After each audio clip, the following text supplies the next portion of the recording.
Defiance Season 3, Episode 3, The Broken Bow.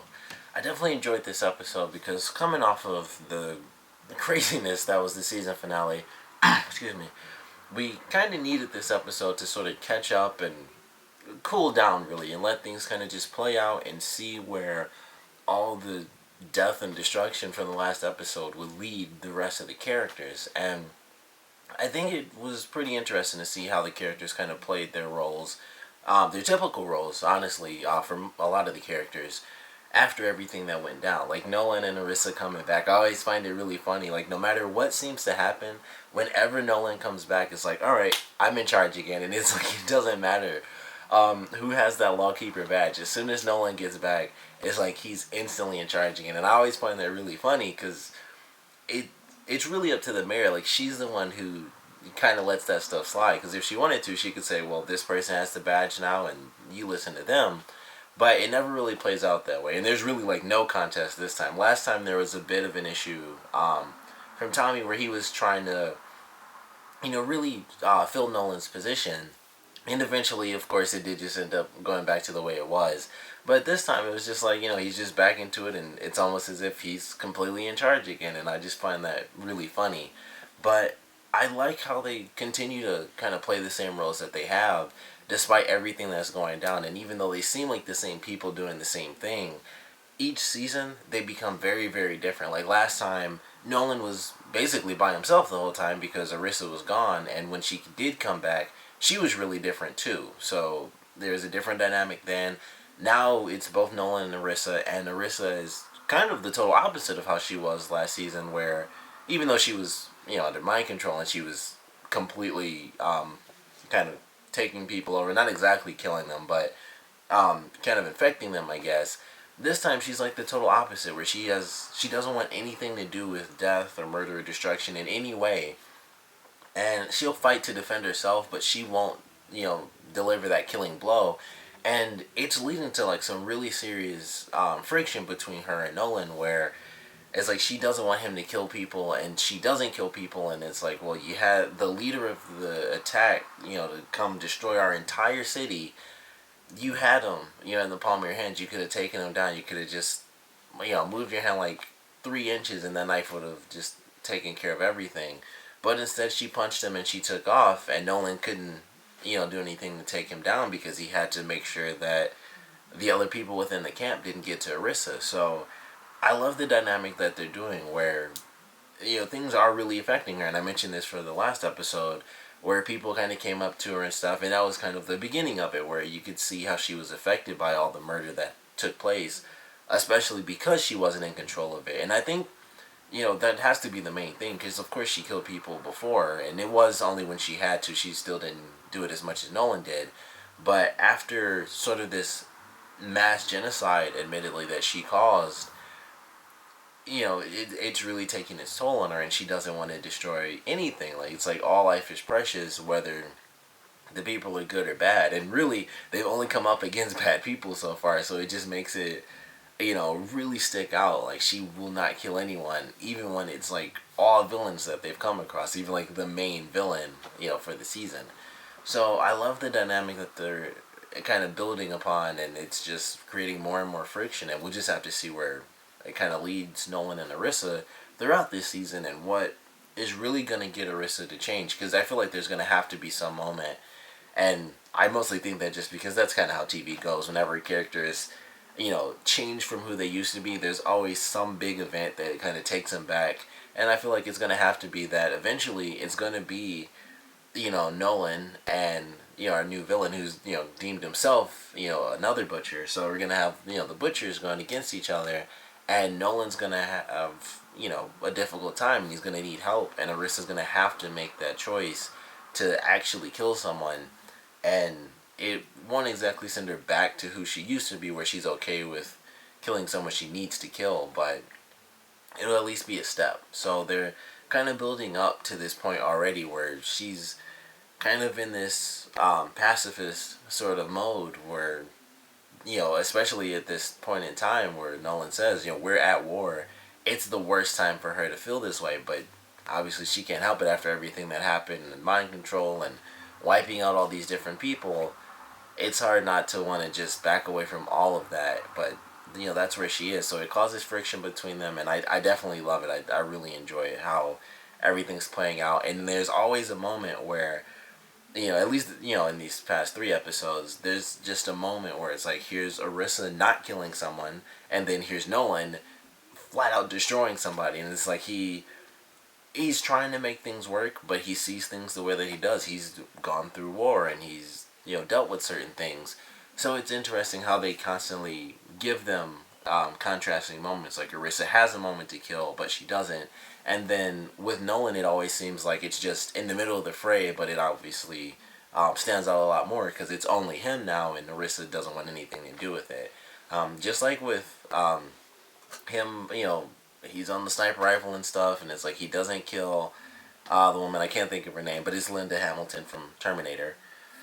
They also threw in the reference, she says, "Come with me if you want to live," so I thought that was funny. And it's kind of interesting that they waited to even pull that reference out, because I believe she was in like the last 3, maybe 4 or 5 episodes of season 2, so I am actually kind of surprised that they saved that little nerdy reference for now, but it was cool, and we don't really know if she lived or died, which I thought for sure. I mean, he kind of shot her like right in the neck, it looked like, but it's kind of up in the air at this point, so maybe she'll come back somehow even stronger if she ends up running into someone who, will actually try to help her or not. We'll just have to wait and see. But that was something I did notice. It said guest starring, so whenever it says that, it does typically mean the person isn't going to be in the entire season, so she's probably going to come back later on, and that's probably why, because this was like her way to write her out of the show, at least for half the season or something, where she has to recuperate and maybe find some allies to come back and once again kidnap her grandson. But we'll have to wait and see how all that plays out. They do end up saving the baby and giving it to the Tar family, so they now have the baby and stuff, so that's probably good. I guess it's really hard to tell, like with them being these spies now, it's just like really weird the position that they're in. They want to save their son, of course. That's why they're doing everything. But at the same time, they're still helping to destroy the city, and it's like, some people they do still care about. Most people, I would have to assume, they don't care about. So they're just in such a weird position. I don't know if I'm mad at them or not because of the reason they're doing it, but what they're doing, of course I'm mad at it, because it's affecting all of these people. It's not like it just affects the main characters. It's all these random background people too. They're technically in the city living, and they would most likely get killed. It wouldn't just be the humans. It could be just the humans, but based on how things are and who the villain is, I think he might kind of just be like, well, you all are kind of living with the humans and you bonded with them. That's good enough for me to kill you. So I feel like that's how his character is at this point, even though we don't know too much about him. But he was there in the war. He knows who Nolan is, and now, of course, with his loss, he's really pissed off at him. But it just seems like an interesting ending, and they want to blow up the arch now. Based on the trailer, he's going to be in Defiance within the next episode. It could have just been the way they cut it, so I'll have to see. I won't get to watch it. I might get to watch it tonight, since I'm so far behind. I can actually watch it up to episode 4. But I'm excited for it. I thought this was a good, sort of calming episode. I can't exactly say it was a calm episode, but things definitely died down in this one after the premiere. We got to see Favi Tara actually talking to the male Omek, and she's doing her normal manipulation thing. She's like, I know the language. I did love when she was speaking to him, and she seemed really nice, and then she was like, before the Enlightenment, wasn't that basically the rule that all the females of my species had to do that? And I loved the way she kind of flipped that, where she was really nice, and then it's like, well, that's what you basically forced my kind to do in the past anyway, right? So I love the way she kind of flipped that, but she's doing what she normally does, and she finds that powerful person, and she works to manipulate them. And it didn't work with the main villain, because they really had to watch themselves then. But now she's back in the city, she's talking with this guy, and it's like, we're having a little conversation. I can teach you the ways of the humans, and you can kind of blend in a little bit better within the city, and I can do whatever she's thinking of doing in the back of her mind and trying to figure things out and manipulate this guy. So we'll see how all that stuff plays out with her. I'm sure it'll be entertaining because it always is whenever she's doing something. Whenever it's manipulation, it's always fun to watch her. So I'm excited to see how it plays out, especially with this, you know, super powerful species that's fairly unknown and does kind of just eat every other species. They're fine with that. So I feel like what it's leading towards is, why don't you take this guy out now that you've blended into the city? Why don't you kill this guy who's trying to destroy the city? So we'll see how all that stuff plays out. I'm assuming the arch won't get destroyed in the next episode. I'm hoping, because it's, yeah, I know it's like post-apocalyptic. It has, like, who gives a crap about the arch considering they're aliens and all this stuff, but it's still a big deal. It's still a part of the city, whether it's in real life or it's in the future, this fictional future.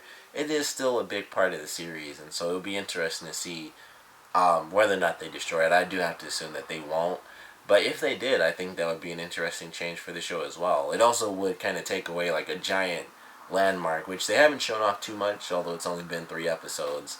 But you know, every season there are like at least a dozen shots of the thing because it's a giant arch in the middle of the city. So we'll see how all that stuff plays out. But I definitely enjoyed this one. It had some good action. Definitely loved the friction constantly building between Irisa and Nolan.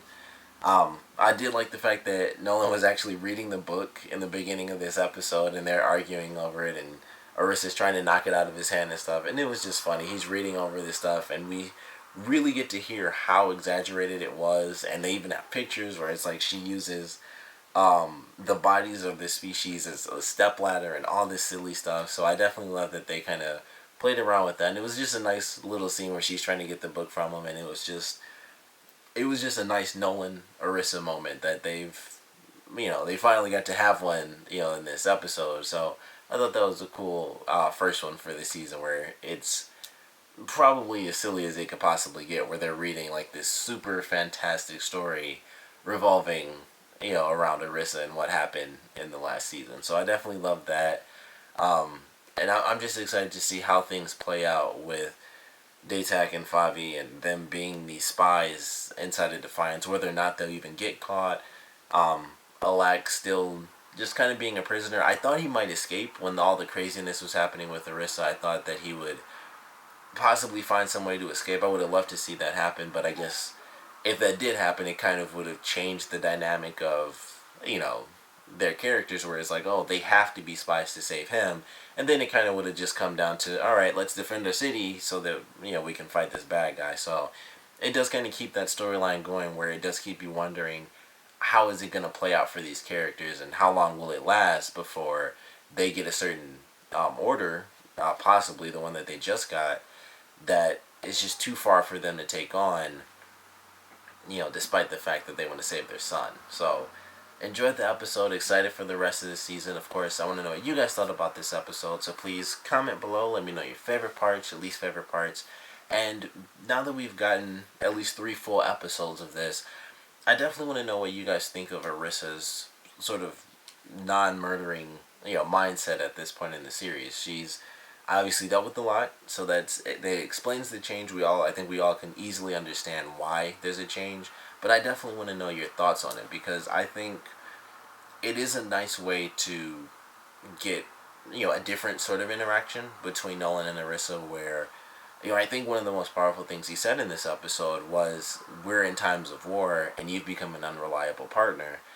And that has to be devastating for her, because that's her father, and all they do, like, even though they're father and daughter, or, adopted, they do fight together. They were, like marshal and deputy in the first season, and that's kind of how they've been throughout the series. So they always stuck together, and now he feels that he can't really stick with her because she won't do what it takes to get rid of the worst people. So I love it. I do hope that she does end up going back, because I kind of hate whenever she has, like, she's the one who always has like the emotional struggles, and I'd love to see Nolan have to deal with that instead of Arisa, where it's like finally Arisa's just in this nice comfy position, and Nolan's the one dealing with all the mental stress and stuff. But it's always Arisa. Like in the last season, her being taken over and all that stuff, she had to deal with seeing what she thought was like this godlike spirit and all this stuff, and choosing this religion that she never used to follow, but now following that over her father, and now